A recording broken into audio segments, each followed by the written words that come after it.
Hi friends, இப்போ Pandya stores பார்க்க போகிறோம். பாண்டிய ஸ்டோர்ஸில் வந்துட்டு இவங்க 2 பேர் பேசிகிட்டு இருக்காங்க. பொண்ணு வீட்டுக்காரங்களும் அவங்களும் பேசிகிட்டு இருக்கா. இதை பார்த்தோன்னே இவங்கள்ட்டலாம் ஏன் பேசிகிட்டு இருக்கீங்கன்ட்டு கடுப்பாயிட்டாங்க. யாருன்னு பார்க்குறீங்களா? ராஜியோட சித்தப்பாங்க.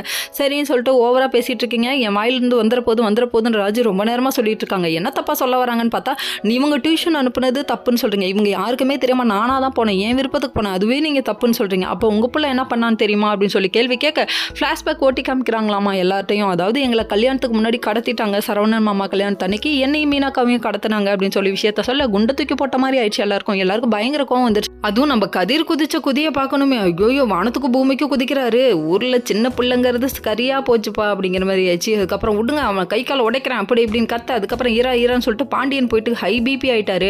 கதிரை பொறுமையா இருடான்னு சொல்லிட்டு இவரு போய் அடின்னு அடிக்கிறத பார்க்கணுமே. வீட்டில் பெரியவர், அதாவது ராஜோட அப்பா அமைதியாக தான் நின்னாரு. கடைசியில் பார்த்தா நம்ம ராஜோட சித்தப்பா மட்டும் கோவத்தில் கொந்தடிச்சாரு. அவரை பிடிச்சிக்கிட்டாங்க 2 பேரும் வச்சு சும்மா லெட்ல பூச்சு ரைட்ல பூசன்னு சும்மா வாங்கன்னு வாங்கிட்டாங்க.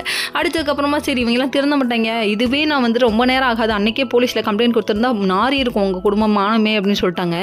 அதுக்கப்புறம் இப்படி அசிங்கப்படுத்திட்டாங்களேன்னு அதுக்கப்புறம் பொண்ணு வீட்டுக்காரங்களும் இவனுக்கு போய் பொண்ணு கொடுக்க வந்தமேன்னு சொல்லிட்டு வேணாம் அப்படி சொல்லிட்டு தலையில் அடிச்சுட்டு இவங்க கிளம்பிட்டாங்க. இன்னொரு பக்கம் பார்த்தீங்கன்னா ராஜியோட சித்தி இருந்துட்டு இப்படி ஒரு காரியத்தை பண்ணிட்டியடா, இப்படியாடா உன்னை வளர்த்தோன்னு சொல்லிட்டு கண்ணா பின்னான்னு கேள்வி கேட்க, இந்த கல்யாணத்து நிப்பட்டத்துக்கு எனக்கு வழி தெரியல, அதனால தெரியாமல் பண்ணிட்டேன் அப்படின்னு ஒரு வீட்டில் சொல்லிட்டு இருக்காரு. சொன்னதுக்கப்புறமா இன்னொரு பக்கம் பாண்டியன் குடும்பத்தில் வந்து ஏன் நீங்கள் அப்பயே சொல்லலன்னு சொல்லி கேள்வி கேட்குறாங்க.